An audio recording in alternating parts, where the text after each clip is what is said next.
वो तब एक SMS पे एक बहुत बड़ा जोक वायरल हुआ था कि मिसबाह उल हक को पता नहीं है कि दुनिया के हर कोने में एक मलयाली है।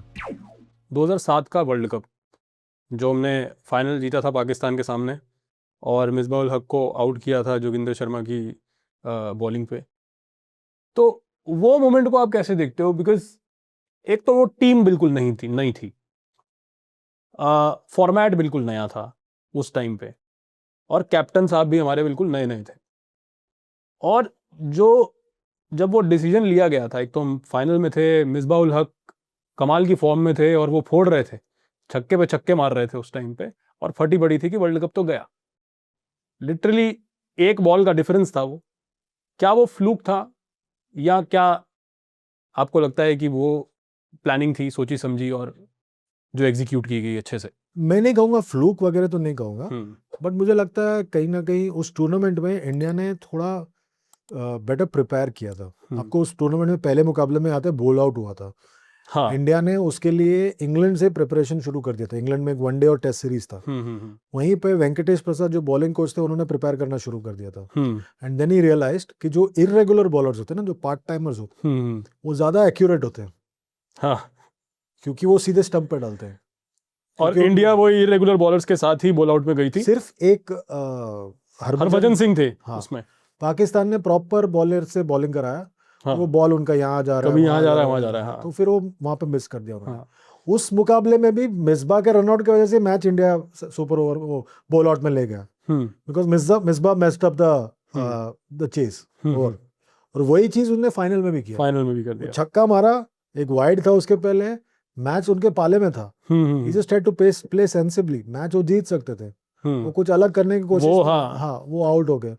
वो एक बात भूल गए। वो तब एक SMS पे एक बहुत बड़ा जोक वायरल हुआ था कि मिसबाह उल हक को पता नहीं है कि दुनिया के हर कोने में एक मलयाली है। श्रीशांत श्रीशांत ने वहां कैच पकड़ा था। और सबसे ज्यादा डर तो सबको था। हाँ। ये श्रीशांत है, वो कैच छोड़ देगा।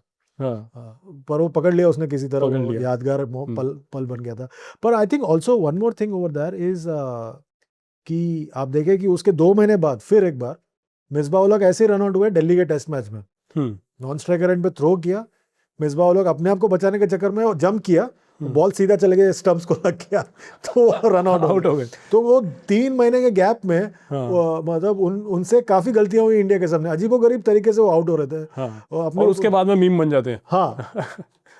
जब ये वर्ल्ड कप हम लोग जीते, और धोनी ऑब्वियसली हमारे कैप्टन थे, और वहां से जो एक यंग ब्लड जो हमने क्रिकेट में देखा, उससे पहले तक हमारे लेजेंडरी क्रिकेटर्स अभी तक खेल रहे थे, उससे जस्ट पहले एक वर्ल्ड कप हुआ था। मुझसे पूछिए मुझ पर क्या बीती थी। मैं टाइम्स ऑफ इंडिया के लिए कवर कर रहा था वो जी, प्लीज बताइए। और वो टूर्नामेंट में बारबाडोस में जो सेकंड राउंड में जो था जी, इंडिया पाकिस्तान का मुकाबला होना था।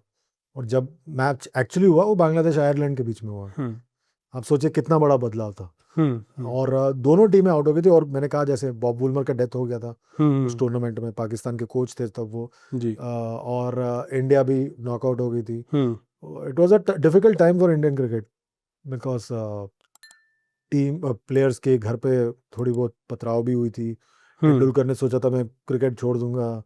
धोनी आज भी कहते हैं कि वो सबसे डिफिकल्ट पीरियड था उनके लिए पर्सनली। तो ये काफी कुछ आई थिंक हो चुका है। ये I think we gone through this a lot at that time, and that was a difficult tournament for India. और इसके बाद देखिए, वो फॉर्मेट कभी ऐसा नहीं बना। They ensure that India and Pakistan are in the same group, and then both get through to the second round some way or the other. Thank you for watching this full clip. और मैं आपसे वादा करता हूं कि इसका full podcast भी देख के आपको काफी मजा आने वाला है। Link in the description.